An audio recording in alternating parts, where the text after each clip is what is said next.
Bonjour à toutes et à tous. Donc le texte qu'on va regarder, j'allais dire ce matin, non, c'est cet après-midi, parce que je n'ai pas l'habitude d'avoir les cultes l'après-midi.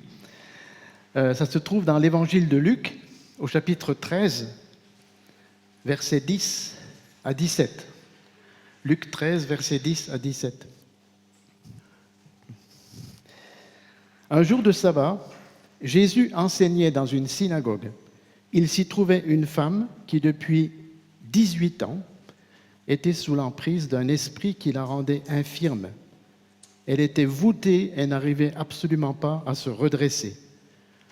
Lorsque Jésus la vit, il l'appela et lui dit : « Femme, tu es délivrée de ton infirmité. » Il posa ses mains sur elle et immédiatement elle se redressa et se mit à louer Dieu. Mais le chef de la synagogue fut fâché que Jésus ait fait cette guérison le jour du sabbat. S'adressant à la foule, il lui dit : « Il y a 6 jours pour travailler. Venez donc vous faire guérir ces jours-là, mais pas le jour du sabbat. » Le Seigneur lui répondit : « Hypocrite que vous êtes, chacun de vous détache bien son bœuf ou son âne de la mangeoire pour le mener à l'abreuvoir le jour du sabbat, n'est-ce pas ? Et cette femme, qui fait partie des descendants d'Abraham et que Satan tenait en son pouvoir depuis 18 ans, ne fallait-il pas la délivrer de sa chaîne aujourd'hui parce que c'est le jour du sabbat ? » Cette réponse de Jésus remplit de confusion tous ceux qui avaient pris parti contre lui, tandis que le peuple était enthousiasmé de le voir accomplir tant d'œuvres merveilleuses. Alors, ce qui est frappant dans ce passage, c'est que Jésus ne se contentait pas d'enseigner, mais il mettait en pratique dans sa vie de tous les jours l'enseignement qu'il donnait. Je ne sais pas ce qu'il enseignait dans cette synagogue à ce moment-là, mais en tout cas, il a vu dans l'auditoire une femme qui avait manifestement un problème. Et pas qu'un petit. Versets 11 et 12, il s'y trouvait une femme qui, depuis 18 ans, était sous l'emprise d'un esprit qui la rendait infirme. Elle était voûtée et n'arrivait absolument pas à se redresser. Lorsque Jésus la vit, ça aurait pu s'arrêter là. Il a juste vu. Non, il ne s'est pas contenté de voir. Il l'appela et lui dit : « Femme, tu es délivrée de ton infirmité. » Donc, il a décidé d'agir à l'encontre de cette femme. Et en fait, c'est une grande leçon pour ceux qui enseignent, qui ont des connaissances, mais aussi pour tous les disciples du Seigneur, c'est de ne pas perdre le contact avec la réalité dans laquelle un grand nombre de personnes vivent. Une réalité qui n'est pas toujours facile. La véritable théologie, ça ne consiste pas seulement à remplir sa tête de connaissances, mais à appliquer nos connaissances à la réalité du terrain. Il ne devrait pas y avoir de différence entre le savoir et la pratique du savoir. Je suis en train de lire un livre qui s'appelle « L'éthique chrétienne africaine ». Et en fait, une des forces de l'éthique chrétienne africaine, c'est qu'elle touche tout l'être de la personne. Sa pensée, son cœur, son corps et son esprit. Et pour nos frères et sœurs africains, il n'y a pas de séparation entre, d'un côté, le spirituel, de l'autre, le matériel. En fait, ils ne comprennent pas la laïcité à la française, où tout ce qui est religieux fait partie de la sphère privée. D'ailleurs, on voit chez cette femme un lien entre l'état de son corps et le spirituel. En fait, on devrait passer quand on est face à une situation, on devrait passer de « que penses-tu de cette situation ?» à « que vas-tu faire dans cette situation ?» Alors, je ne sais pas si cet après-midi, il y a une situation en ce moment où Dieu te demande de faire, d'agir, pas simplement de cogiter, de penser, mais de faire et d'agir. Imaginez cette femme qui avait comme seule vision le sol pendant 18 ans. Alors peut-être avec un peu d'effort, elle pouvait croiser le regard de quelqu'un. Et je ne sais pas ce qu'elle pouvait voir, de la pitié, du mépris, peut-être de l'indifférence. Mais en tout cas, le ciel, jamais, c'était trop haut pour elle. Il est dit en Luc 13, 11 que cette femme était voûtée et ne pouvait absolument pas se redresser. Ça veut dire qu'elle ne pouvait pas se tenir droite complètement. Je ne sais pas si vous avez essayé de redresser ce qui est courbé ou tordu, par exemple une tige de métal. C'est impossible. D'ailleurs, c'est la constatation que Ecclésiaste fait dans le chapitre 1, versets 14 et 15. Il dit « J'ai vu tout ce qui se fait sous le soleil, et je suis arrivé à la conclusion que tout est dérisoire, autant courir après le vent. Ce qui est tordu ne peut être redressé. Ce qui manque ne peut être compté. » Alors j'ai une bonne nouvelle cet après-midi. Il y en a un qui peut le faire, le Fils de Dieu, puisqu'il a délivré cette femme. Femme, tu es délivrée de ton infirmité.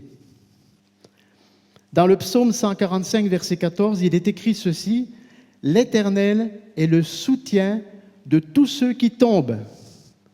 Il redresse tous ceux qui sont courbés. » Et le verset d'après nous donne une idée de ce qui est attendu de nous, la foi, la confiance dans l'attente. Les regards de tous sont tournés vers toi. C'est toi qui leur donnes à chacun sa nourriture le moment venu. Alors peut-être là aussi es-tu face à une situation qui te semble impossible à résoudre, aussi bien personnelle que familiale, que d'église ou autre. C'est normal. Mais ne perds pas courage. Espère en Dieu qui agira au moment venu. Il est parlé ici du moment venu. Dieu n'a pas perdu le contrôle. Et bien sûr, il faut une intervention du Christ pour libérer cette femme, tout comme il a fallu d'ailleurs une intervention du Christ pour te libérer. Et je trouve que c'est bien parfois, c'est bienfaisant même de se rappeler le moment où nous sommes nés de nouveau, nous-mêmes. Moi, ça fait 45 ans que je suis né de nouveau lors de mon service militaire en Martinique. Et combien ça me fait du bien de me rappeler ce qui s'est passé à ce moment-là. Comment le Seigneur m'a libéré, comment il m'a ouvert les yeux, comment il a enlevé le voile qui était devant mes yeux. Et s'il l'a fait pour moi, alors il peut le faire toujours pour quelqu'un d'autre. Et en fait, il faudra aussi, bien sûr, une intervention du Christ pour libérer les personnes avec qui nous sommes en contact. Et ce qui est intéressant et très intéressant ici dans ce passage, c'est que c'est une intervention accompagnée de discernement. Jésus n'est pas intervenu de n'importe quelle manière. Jésus a vu dans cette femme autre chose, quelque chose, ou plutôt quelqu'un qui l'empêchait de pleinement apprécier ce statut de fille d'Abraham. Je rappelle qu'Abraham, c'est le père de la foi au Dieu unique, créateur du ciel. C'est l'ancêtre des Israélites, c'est l'ancêtre des Arabes et spirituellement des chrétiens. Mais dans Luc chapitre 13, verset 11, il s'y trouvait une femme qui, depuis 18 ans, était sous l'emprise d'un esprit qui la rendait infirme. Donc, cette femme était sous l'emprise d'un esprit qui la rendait infirme depuis 18 ans. Et Jésus a discerné que derrière cette infirmité, il y avait une activité et une origine satanique. Au verset 16, il dit « Cette femme qui fait partie des descendants d'Abraham et que Satan tenait en son pouvoir depuis 18 ans, ne fallait-il pas la délivrer de sa chaîne aujourd'hui parce que c'est le jour du sabbat ?» Donc, il y avait eu un moment précis où Satan avait lié cette femme. On ne sait pas comment, ni de quelle manière, ni à quelle occasion. Alors bien sûr, on sait que d'une manière générale, le péché et la maladie, avec tout son cortège de souffrances, sont les conséquences de la chute. Mais ici, dans ce cas précis, l'Écriture précise que c'est un esprit qui la rendait infirme. Waouh, quelle découverte pour les disciples et pour nous. Mais ça veut dire quelque chose aussi pour nous, c'est que plus que jamais, l'Église a besoin de discernement afin de traiter de manière appropriée les situations qui se présentent à elle. Qu'on ne peut pas agir de n'importe quelle manière et n'importe comment face à une personne qui vient vers nous avec manifestement des problèmes aussi importants que cette femme. Imaginez que cette femme n'ait jamais croisé la route de Jésus. Les disciples auraient-ils discerné qu'elle était sous l'emprise d'un esprit ? Peut-être, peut-être pas. En fait, tous les disciples que nous sommes, si nous avons mis notre confiance en Jésus, devraient être capables de discerner quel esprit anime telle ou telle personne, mais aussi tel ou tel prophète et enseignant. Fur et à mesure de leur maturité, de leur connaissance de la parole de Dieu, ils devraient discerner si c'est l'Esprit de Dieu ou bien un autre esprit qui fait prononcer, par exemple, de fausses prophéties dans l'Église ou de fausses doctrines.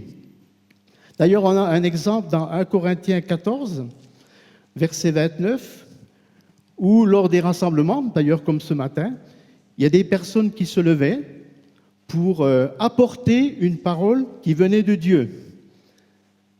Et regardez ce qu'il est dit dans ce passage. Quant à ceux qui prophétisent, que 2 ou 3 prennent la parole et que les autres jugent ce qu'ils disent.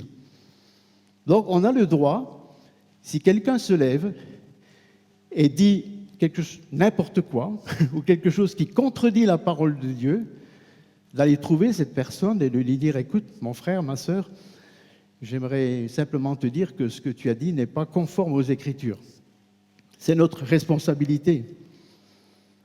Mais il est vrai aussi qu'un des dons spirituels accordés à certains dans l'Église, c'est justement le don de discernement des esprits.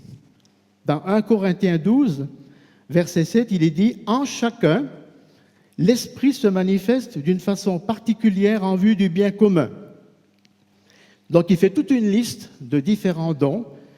Puis à un moment il est dit, à un autre il est donné de faire des miracles, un autre reçoit une activité prophétique, un autre le discernement de ce qui vient de l'Esprit divin.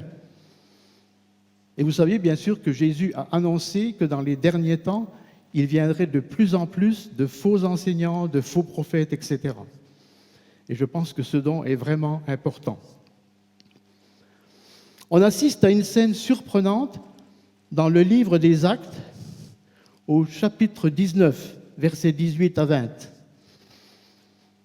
Beaucoup de ceux qui étaient devenus croyants venaient avouer et déclarer publiquement les pratiques auxquelles ils s'étaient livrés. Et beaucoup de ceux qui avaient exercé la magie apportèrent leurs livres de sorcellerie, les mirent en état et les firent brûler aux yeux de tous. Leur valeur fut estimée à 50 000 pièces d'argent. Donc on voit ici qu'il y a confession, renonciation aux choses occultes. Quand on sait l'importance des sciences occultes parmi les Français, il est clair que ces choses existent encore aujourd'hui. Et donc, ne serait-il pas utile que chaque chrétien né de nouveau soit au clair par rapport à des choses occultes qu'il aurait pratiquées ou auxquelles il aurait participé dans le passé, qui peuvent être à l'origine d'un blocage dans leur vie spirituelle. Ça fait partie de la liberté promise par Jésus à ceux qui croient.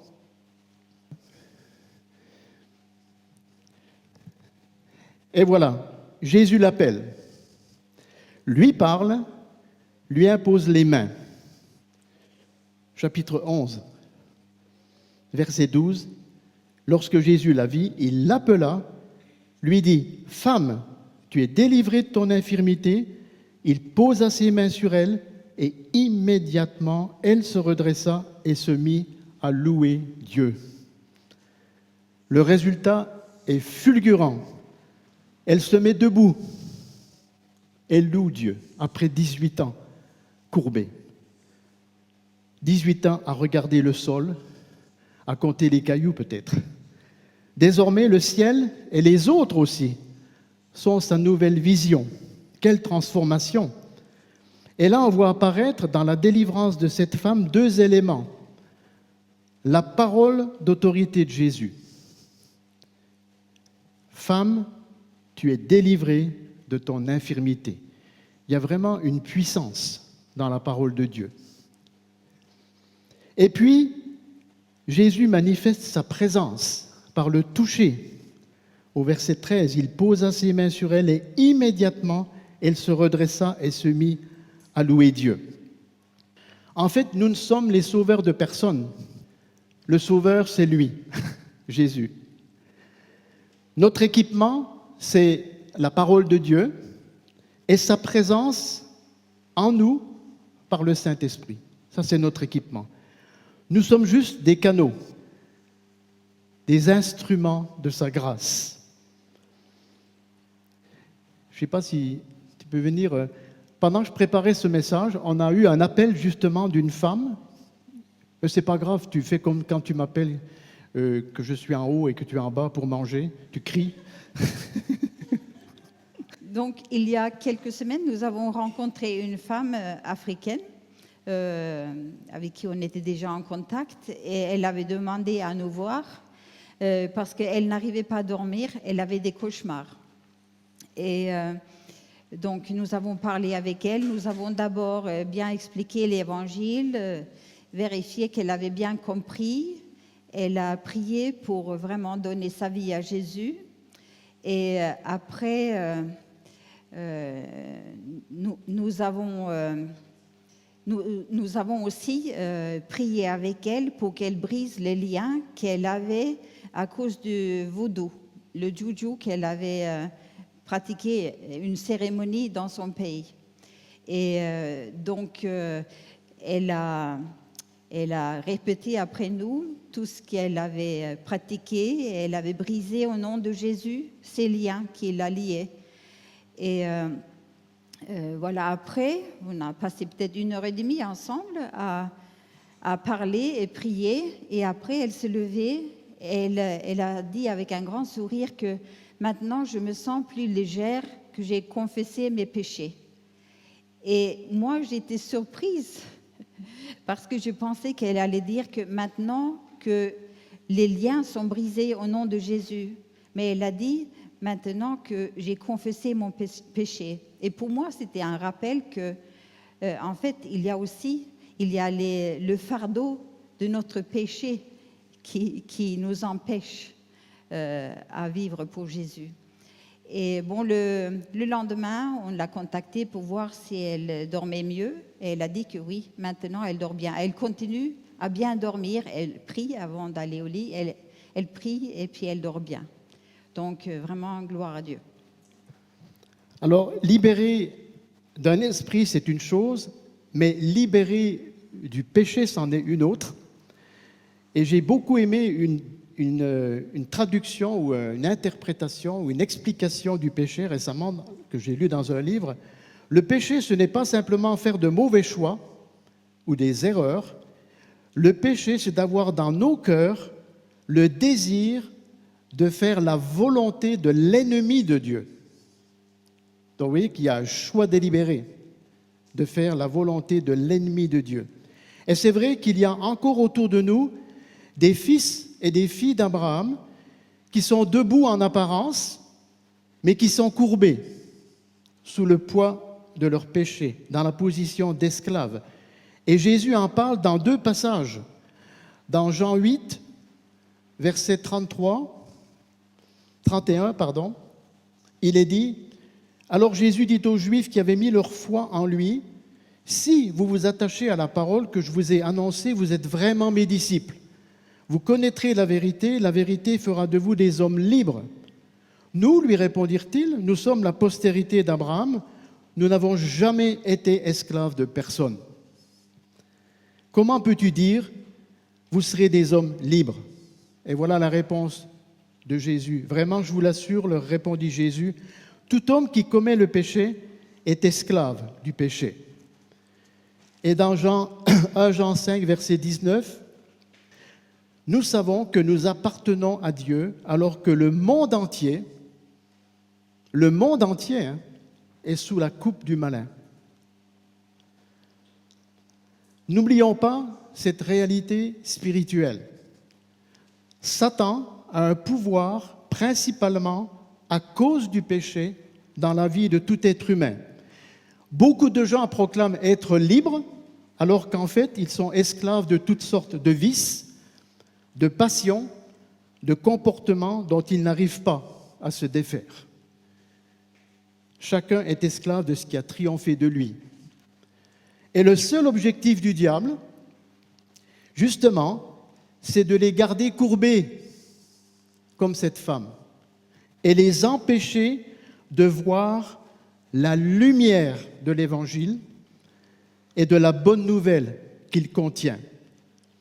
Dans 2 Corinthiens, chapitre 4, versets 3 et 4, « Si notre évangile demeure voilé, il ne l'est que pour ceux qui vont à la perdition, pour les incrédules.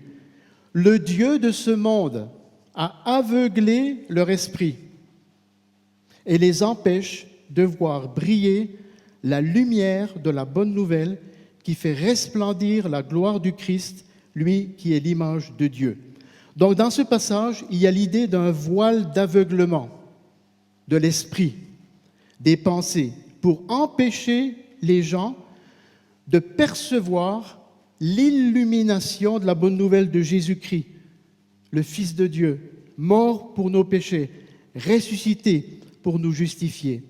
Voilà la stratégie du Dieu de ce siècle.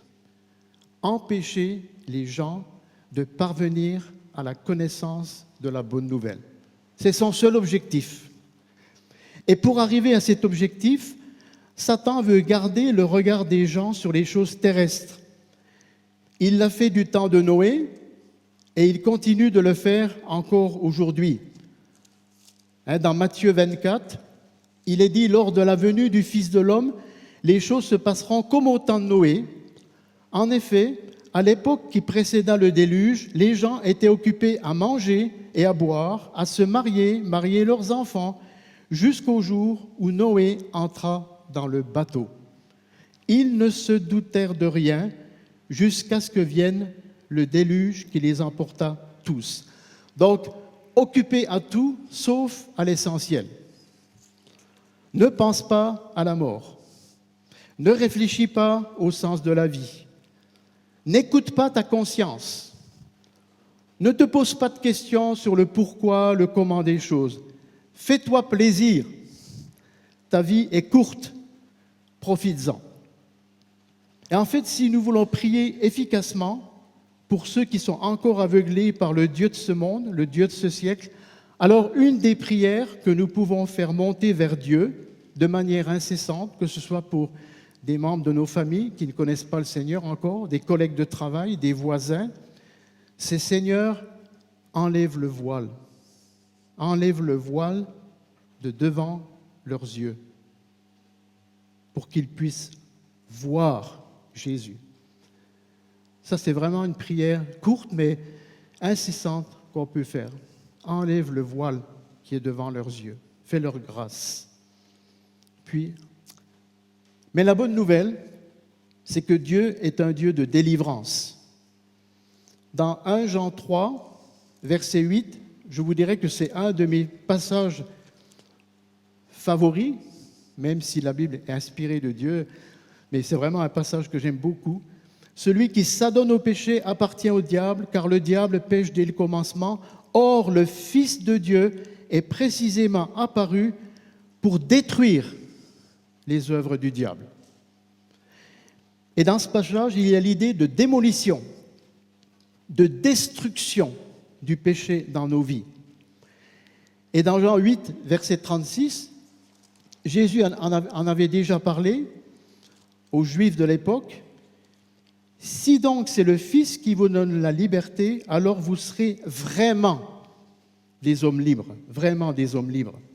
Donc là, dans ce contexte, il parle d'être libre, vraiment libre de l'esclavage du péché. Donc derrière la bonne nouvelle de Jésus et Jésus crucifié pour nos péchés, il y a le pardon des péchés, il y a la réconciliation avec Dieu, il y a une nouvelle identité, je deviens enfant de Dieu, il y a une vie transformée, petit à petit, c'est un processus, et puis l'espérance de la vie éternelle. Quelle bonne nouvelle! Et cette liberté, cette véritable liberté, se manifeste en 3 dimensions, si on veut. Pour ceux, bien sûr, qui se sont repentis et crus. D'abord, nous sommes libérés des conséquences du péché. Libérés des conséquences du péché. Et bien sûr, le passage qu'on peut lire, c'est Romains 8, versets 1 à 3. Maintenant donc, il n'y a plus de condamnation pour ceux qui sont en Jésus-Christ. Car la loi de l'Esprit qui nous donne la vie dans l'union avec Jésus-Christ t'a libéré de la loi du péché et de la mort, car ce que la loi était incapable de faire, parce que l'état de l'homme la rendait impuissante, Dieu l'a fait, il a envoyé son propre Fils avec une nature semblable à celle des hommes pécheurs et, écoutez bien la fin de ce passage, pour régler le problème du péché, il a exécuté sur cet homme la sanction qu'encourt le péché. Si nous sommes libérés des conséquences du péché, c'est parce qu'il y a 2000 ans, il y a eu ce qu'on appelle un sacrifice substitutif, où Jésus a pris notre place sur la croix, il a pris nos péchés et la condamnation qui va avec. C'est pour ça qu'aujourd'hui, on peut affirmer avec la parole de Dieu, en s'appuyant sur la parole de Dieu, il n'y a plus de condamnation pour ceux qui sont en Jésus-Christ. Et puis, libérés du pouvoir du péché. Alors, je suis sûr que quand on dit ça, on n'en est pas convaincu. Pourquoi? Parce que on constate bien dans notre vie, même de disciples, que le péché est toujours là. Mais dans 1 Jean 3, versets 8 et 9, il explique ce que ça veut dire d'être libéré du pouvoir du péché. Or, le Fils de Dieu est précisément apparu pour détruire les œuvres du diable. Celui qui est né de Dieu ne s'adonne pas au péché, car la vie qui vient de Dieu a été implantée en lui et demeure en lui. Il ne peut pas continuer à pécher puisqu'il est né de Dieu. Donc en fait, Jésus est en train de nous dire ici qu'en tant que disciples nés de nouveau, nous ne sommes plus obligés de pécher parce que Dieu a mis en nous le Saint-Esprit. Maintenant, Jean n'enseigne pas que le chrétien ne peut plus pécher et qu'il est devenu parfait. Ça contredirait ce qu'il a dit avant, au chapitre 1, verset 8. « Si nous prétendons n'être coupables d'aucun péché, nous vivons dans l'illusion et la vérité n'habite pas en nous. » Et c'est adressé à des chrétiens, à des disciples. Verset 10, « Si nous prétendons ne pas être pécheurs, nous faisons de Dieu un menteur et sa parole n'est pas en nous. Mais en fait, Jean enseigne plutôt ici que nous avons reçu le pouvoir de ne plus pratiquer le péché comme une habitude, quelque chose de continuel, de persistant, de délibéré, et qu'il devrait être une exception. Parce qu'il dit en Jean 2, « Mes chers enfants, je vous écris ceci afin que vous ne péchiez pas. » Et puis il dit, « Si toutefois il arrivait à quelqu'un de pécher. » Comme si c'était une exception. Donc, des paroles que moi-même je me suis dit et que auxquelles j'ai dû renoncer. Mais si des paroles comme « c'est plus fort que moi » ou « je n'y peux rien » ou « ça fait partie de mon caractère », désolé, mais ça ne devrait plus prendre racine dans nos cœurs.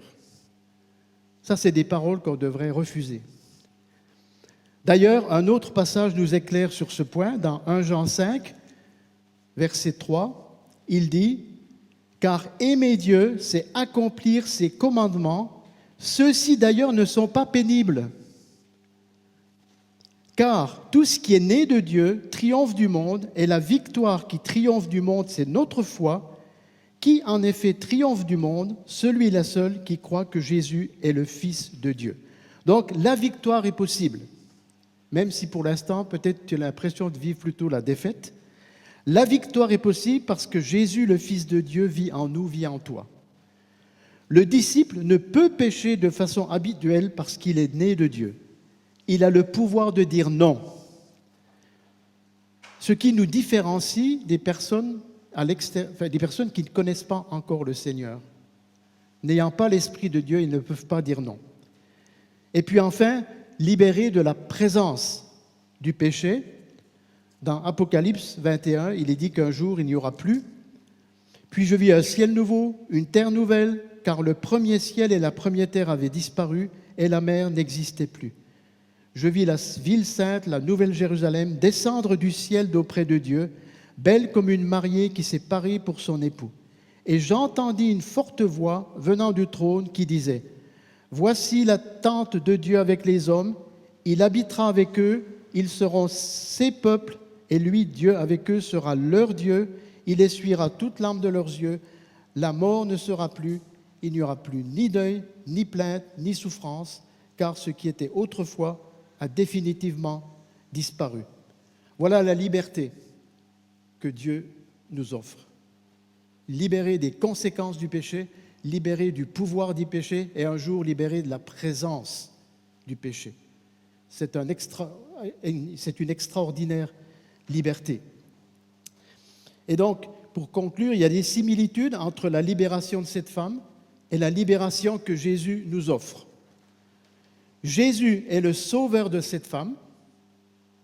Femme, tu es délivrée de ton infirmité, comme il est notre sauveur à nous. On voit aussi dans ce passage la puissance de la parole de Dieu dans la délivrance de cette femme. Femme, tu es délivrée de ton infirmité. Et c'est aussi la parole annoncée et reçue qui libère. Vous demeurerez dans ma parole. Et puis, il y a le toucher de Jésus pour cette femme, sa présence qui fait toute la différence. Et Jésus nous a promis aussi d'être tous les jours avec nous et en nous. Donc Dieu, sa parole, sa présence puissante, voilà notre équipement. Et quel équipement! Et en fait, l'Église, c'est un endroit où ceux qui viennent doivent pouvoir trouver la délivrance et la libération dont ils ont besoin. Parce que ceux qui en font partie, c'est-à-dire nous, les disciples, nous pouvons les guider vers celui qui a la puissance et l'autorité de délivrer, comme nous avons été des instruments pour guider cette femme vers Jésus il y a quelques semaines. Alors, quand cette femme a été délivrée de son infirmité, il est dit qu'elle se redressa et se mit à louer Dieu. Et en fait, c'est ce qu'on a fait ce matin, enfin cet après-midi, avant le message. Donc, quel que soit l'état dans lequel tu te trouves ce matin, si tu as mis ta foi en Christ, tu es une fille, tu es un fils d'Abraham. Le diable veut t'enlever cette joie d'être fils et fille de Dieu, cette joie d'être justifié, cette conscience de la présence du Saint-Esprit dans ta vie, cette expérience glorieuse de la vie éternelle en gardant justement ta tête baissée. Il a le pouvoir de te libérer, de te délivrer de ce qui te tient encore prisonnier. Peut-être as-tu besoin ce matin d'entendre ce que Jésus dit à cette femme. Tu es une fille, tu es un fils d'Abraham. Et nous qui sommes fils et filles d'Abraham, en fait, nous sommes les mains, les pieds et la bouche pour aller de Dieu, pour aller à la rencontre de ceux qui sont infirmes, qui sont encore courbés sous le pouvoir de Satan. Et on a un message extraordinaire et puissant à délivrer. Un message de pardon, un message de délivrance, un message d'espérance. Amen.